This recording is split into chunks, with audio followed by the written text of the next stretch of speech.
ఉమ్మడి నెల్లూరు జిల్లా రాజకీయాల్లో తాజాగా చోటు చేసుకుంటున్న పరిణామాలు అంతుపట్టకుండా తయారయ్యాయి. గత ఎన్నికల ముందు వరకు జిల్లాలో వైసీపీ నేతలు చెప్పిందే వేదం అన్నట్లు వ్యవహారాలు నడిచాయి.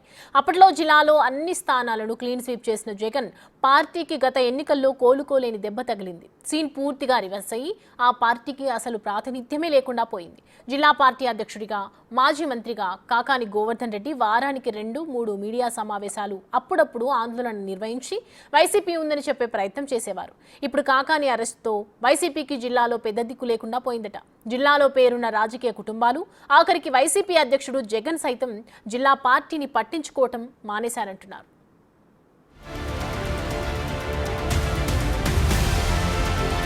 జగన్ సొంత జిల్లా కడప తరువాత వైసీపీకి అంత బలమైన జిల్లా నెల్లూరు అన్న పేరుండేది. 2019 ఎన్నికల్లో కడప తరువాత నెల్లూరు జిల్లాలో వైసీపీ పూర్తి ఆధిపత్యం కనబర్చింది. మొత్తం 10 మంది ఎమ్మెల్యే, ఎంపీ స్థానాలు, జెడ్పీ చైర్మన్, మున్సిపల్ చైర్మన్లు, ఎంపీపీ, జెడ్పీటీసీ. ఒక్కటేంటి, జిల్లాలోని ప్రజా ప్రతినిధుల్లో అందరూ ఆ పార్టీ నుంచి ఎన్నికైన వాళ్లే. గ్రావెల్, ఇసుక, మైనింగ్ మాఫియాలు, సెటిల్మెంట్స్ అన్ని ఆ పార్టీ నేతల కనుసైగల్లోనే నడిచాయన్న ఆరోపణలున్నాయి. బాగానే వెనుకేసుకున్నారన్న ప్రచారమూ జరిగింది. మళ్లీ అధికారం తమదే అన్న ధీమాతో భయం లేకుండా వ్యవహరించారనే టాకుంది.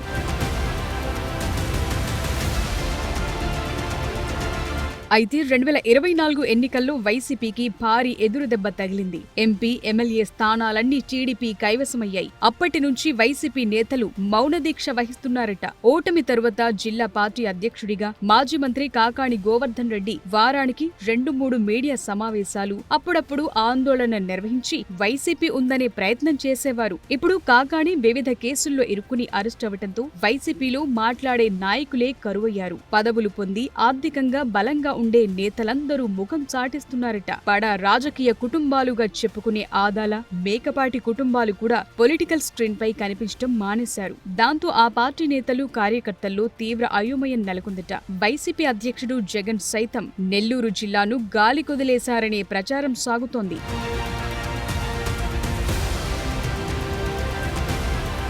రాజకీయాల్లో ఎప్పుడేవైనా జరగొచ్చు. ఓడలు బండ్లు, బండ్లు ఓడలవుతాయంటారు. ఇప్పుడు నెల్లూరులో వైసీపీ పరిస్థితి చూస్తుంటే అలాగే కనిపిస్తోంది. వైసీపీ అధికారంలో ఉన్నంత కాలం ఆ పార్టీ ప్రజా ప్రతినిధులు, నేతలు సిలికా, మైనింగ్, గ్రావెల్, ఇసుక వ్యవహారాలతో పాటు పెద్ద ఎత్తున సెటిల్మెంట్స్ చేశారని ఆరోపణలున్నాయి. ప్రశ్నించిన టీడీపీ నేతలపై కేసులు పెట్టించి దాడులు, దౌర్జన్యాలు చేయించారు. మరో 30 సంవత్సరాలు వైసీపీని అధికారంలో ఉంటుందనే ధీమాతో ఆ పార్టీ నేతలు, కార్యకర్తలు ఇష్టానుసారం వ్యవహరించారు. అప్పట్లో మాజీ మంత్రి సోమిరెడ్డి చంద్రమోహన్ రెడ్డి, బీద రవిచంద్ర, అబ్దుల్ అజీజ్లతో పాటు మరికొందరు నేతలు ప్రభుత్వానికి వ్యతిరేకంగా ఆందోళనలు నిర్వహించినా ప్రయోజనం లేకుండా పోయింది.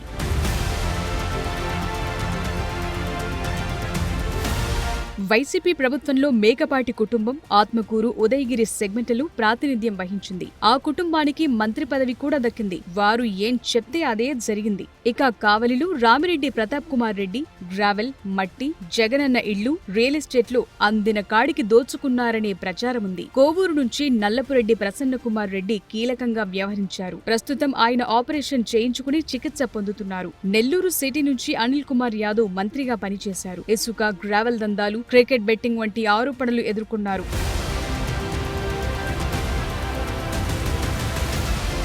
అక్రమ మైనింగ్ కేసులో కాకాని గోవర్ధన్ రెడ్డి అరెస్టుతో వైసీపీలో అయోమయం నెలకొంది. పరాజయం తరువాత కూడా కాకాని టీడీపీ నేతలను తీవ్రంగా టార్గెట్ చేశారు. ప్రధానంగా సోమిరెడ్డి చంద్రమోహన్ రెడ్డి లక్ష్యంగానే ఎక్కువ మీడియా సమావేశాలు నిర్వహించారు. పార్టీ ఓటమి తరువాత ఆ పార్టీ జిల్లా అధ్యక్షుడిగా కొనసాగుతోన్న కాకాని గోవర్ధన్ రెడ్డి కూటమి ప్రభుత్వంపై ఒంటి కాలితో లెగుస్తున్నారు. సోమిరెడ్డిపై నిప్పులు చెరుగుతూ పలుమార్లు విద్యుత్ బిల్లు, విద్యార్థులకు ఫీజు రియంబర్స్ వంటి సమస్యలపై కలెక్టరేట్ వద్ద ఆందోళన నిర్వహించారు. జిల్లాలో వైసీపీకి పెద్ద దిక్కుగా వ్యవహరించే ప్రయత్నం చేశారు.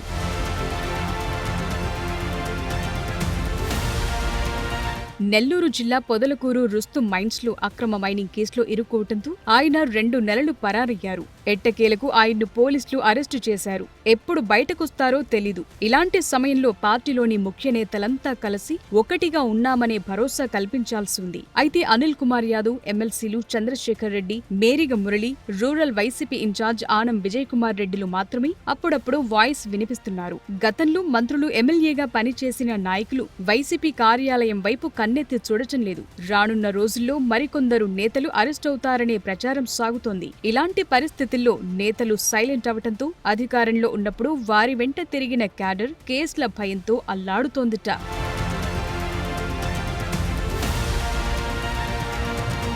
సీనియర్ నాయకుడు నెల్లూరు మాజీ ఎంపీ ఆదాల ప్రభాకర్ రెడ్డి అడ్రస్ లేకుండా పోయారు. ఆయన ఏ పార్టీ అధికారంలో ఉంటే దానికి కొమ్ము కాస్తారన్న ప్రచారం ఉంది. అధికారంలో ఉన్నప్పుడు ఆదాల కాంట్రాక్టు పనులు బాగానే చేసుకున్నారని చెప్తారు. గత ఎన్నికల్లో ఆయన నెల్లూరు రూరల్ నుంచి ఎమ్మెల్యేగా పోటీ చేసి ఓడిపోయారు. వైసీపీలో ఇంత గందరగోళం జరుగుతున్నా ఆదాల ప్రభాకర్ రెడ్డి నోరెత్తటం లేదు. గతంలో చేసిన కాంట్రాక్టులకు సంబంధించి ప్రభుత్వం వద్ద బిల్లులు పెండింగ్ లో ఉండటం, టీడీపీ నాయకులు కొందరితో సఖ్యతగా మెలుగుతున్న ఆయన తన సేఫ్టీ కోసం వైసీపీకి దూరంగా ఉంటున్నారట.